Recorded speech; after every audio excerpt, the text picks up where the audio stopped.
Snow White and Rose Red by the Brothers Grimm, found in the public domain. There once was a poor widow who lived in a lonely cottage. In front of the cottage was a garden wherein stood 2 rose trees, one of which bore white and the other red roses. She had 2 children who were like the 2 rose trees, and one was called Snow White and the other Rose Red. They were as good and happy, as busy and cheerful as ever 2 children in the world were. Only Snow White was more quiet and gentle than Rose Red. Rose Red liked better to run about in the meadows and fields, seeking flowers and catching butterflies. But Snow White sat at home with her mother and helped her with her housework, or read to her when there was nothing to do. The 2 children were so fond of one another that they always held each other by the hand when they went out together. And when Snow White said, "We will not leave each other," Rose Red answered, "Never so long as we live." And their mother would add, "What one has, she must share with the other." They often ran about the forest alone and gathered red berries, and no beasts did them any harm, but came close to them trustfully. The little hare would eat a cabbage leaf out of their hands. The roe gazed by their side. The stag leapt merrily by them, and the birds sat still upon the boughs and sang whatever they knew. No mishap overtook them. If they had stayed too late in the forest and night came on, they laid themselves down near one another upon the moss and slept until morning came, and their mother knew this and did not worry on their account. Once, when they had spent the night in the woods and the dawn had roused them, they saw a beautiful child in a shining dress, sitting near their bed. He got up and looked quite friendly at them, but said nothing and went into the forest. And when they looked round, they found that they had been sleeping quite close to a precipice, and would certainly have fallen into it in the darkness if they had gone only a few paces further. And their mother told them that it must have been an angel who watches over good children. Snow White and Rose Red kept their mother's little cottage so neat that it was a pleasure to look inside it. In the summer, Rose Red took care of the house, and every morning laid a wreath of flowers by her mother's bed before she awoke, in which was a rose from each tree. In the winter, Snow White lit the fire and hung the kettle on the hob. The kettle was of brass and shone like gold, so brightly was it polished. In the evening, when the snowflakes fell, the mother said, "Go, Snow White, and bolt the door."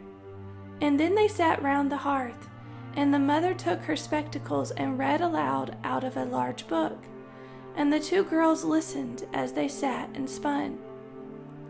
And close by them lay a lamb upon the floor, and behind them upon a perch sat a white dove with its head hidden beneath its wings. One evening, as they were thus sitting comfortably together, someone knocked at the door as if he wished to be let in. The mother said, "Quick, Rose Red, open the door. It must be a traveler who is seeking shelter." Rose Red went and pushed back the bolt, thinking that it was a poor man, but it was not. It was a bear that stretched his broad, black head within the door. Rose Red screamed and sprang back. The lamb bleated, the dove fluttered, and Snow White hid herself behind her mother's bed. But the bear began to speak and said, "Do not be afraid. I will not do you harm. I am half frozen and only want to warm myself a little beside you." "Poor bear," said the mother. "Lie down by the fire, Only take care that you do not burn your coat." Then she cried, "Snow White, Rose Red, come out. The bear will do you no harm. He means well." So they both came out, and by the lamb and dove came nearer, and were not afraid of him. The bear said, "Here, children, knock the snow out of my coat a little." So they brought the broom and swept the bear's hide clean, and he stretched himself by the fire and growled contentedly and comfortably. It was not long before they grew quiet at home and played tricks with their clumsy guest. They tugged his hair with their hands, put their feet upon his back and rolled him about. Or they took a hazel switch and beat him, and when he growled, they laughed. But the bear took it all in good part. Only when they were too rough, he called out, "Leave me alive, children. Snow White, Rose Red, will you beat your wooer dead?" When it was bedtime, and the others went to bed, the mother said to the bear, "You can lie there by the hearth, and then you will be safe from the cold and the bad weather." As soon as day dawned, the two children let him out, and he trotted across the snow into the forest. Henceforth the bear came every evening at the same time, laid himself down by the hearth, and let the children amuse themselves with him as much as they liked. And they got so used to him that the doors were never fastened until their black friend had arrived. When spring had come and all outside was green, the bear said one morning to Snow White, "Now I must go away and cannot come back for the whole summer." "Where are you going then, dear bear?" asked Snow White. "I must go into the forest and guard my treasures from the wicked dwarfs. In the winter, when the earth is frozen hard, they are obliged to stay below and cannot work their way through. But now, when the sun has thawed and warmed the earth, they break through it and come out to pry and steal. And what once gets into their hands and into their caves does not easily see daylight again." Snow White was quite sorry at his departure, and as she unbolted the door for him and the bear was hurrying out, he caught against the bolt, and a piece of his hairy coat was torn off. And it seemed to Snow White as if she had seen gold shining through it. But she was not sure about it. The bear ran away quickly and was soon out of sight behind the trees. A short time afterwards, the mother sent her children into the forest to get firewood. There they found a big tree, which lay felled on the ground, and close by the trunk something was jumping backwards and forwards in the grass. But they could not make out what it was. When they came nearer, they saw a dwarf with an old withered face and a snow-white beard, a yard long. The end of the beard was caught in the crevice of the tree, and the little fellow was jumping about like a dog tied to a rope, and did not know what to do.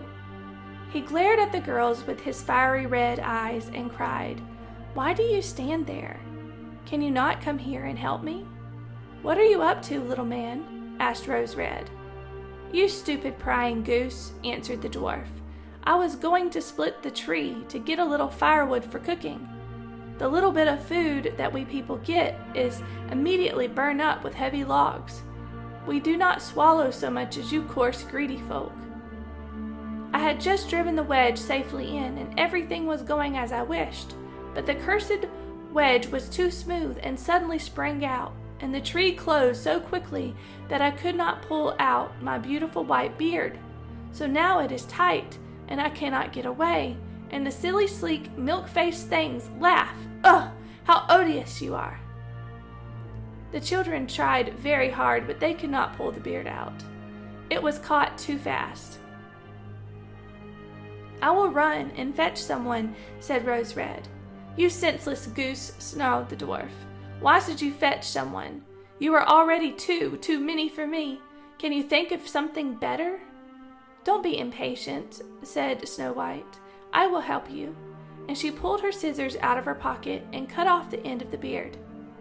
As soon as the dwarf felt himself free, he laid hold of a bag which lay amongst the roots of the tree, and which was full of gold, and lifted it up, grumbling to himself, uncouth people, to cut off a piece of my fine beard. Bad luck to you." And then he swung the bag upon his back and went off without even looking at the children. Some time afterwards, Snow White and Rose Red went to catch a dish of fish. As they came near the brook, they saw something like a large grasshopper jumping toward the water, as if it were going to leap in. They ran to it and found it was the dwarf. "Where are you going?" said Rose Red. "You surely don't want to go into the water." "I am not such a fool," cried the dwarf. "Don't you see that the accursed fish wants to pull me in?" The little man had been sitting there fishing, and unluckily the wind had tangled up his beard with the fishing line. A moment later, a big fish made a bite, and the feeble creature had not strength to pull it out. The fish kept the upper hand and pulled the dwarf towards him. He held on to all the reeds and rushes, but it was of little good, for he was forced to follow the movements of the fish and was in urgent danger of being dragged into the water. The girls came just in time. They held him fast and tried to free his beard from the line, but all in vain. Beard and line were entangled fast together. There was nothing to do but to bring out the scissors and cut the beard, whereby a small part of it was lost. When the dwarf saw that, he screamed out, "Is that civil, you toadstool, to disfigure a man's face? Was it not enough to clip off the end of my beard? Now you have to cut off the best part of it. I cannot let myself be seen by my people. I wish you had been made to run the soles off your shoes." Then he took out a sack of pearls which lay in the bushes, and without another word he dragged it away and disappeared behind a stone. It happened that soon afterward the mother sent the two children to town to buy needles and thread and laces and ribbons. The road led them across a heath upon which huge pieces of rock lay strewn about. There they noticed a large bird hovering in the air. Flying slowly round and round above them, it sank lower and lower, and at last settled near a rock not far away. Immediately they heard a loud, piteous cry. They ran up and saw with horror that the eagle had seized their old acquaintance, the dwarf, and was going to carry him off. The children, full of pity, at once took tight hold of the little man and pulled against the eagle so long that at last he let his booty go. As soon as the dwarf had recovered from his first fright, he cried with his shrill voice, "Could you not have done it more carefully? You dragged at my brown coat so that it was all torn and full of holes, you clumsy creatures." Then he took up a sack full of precious stones and slipped away again under the rock into his hole.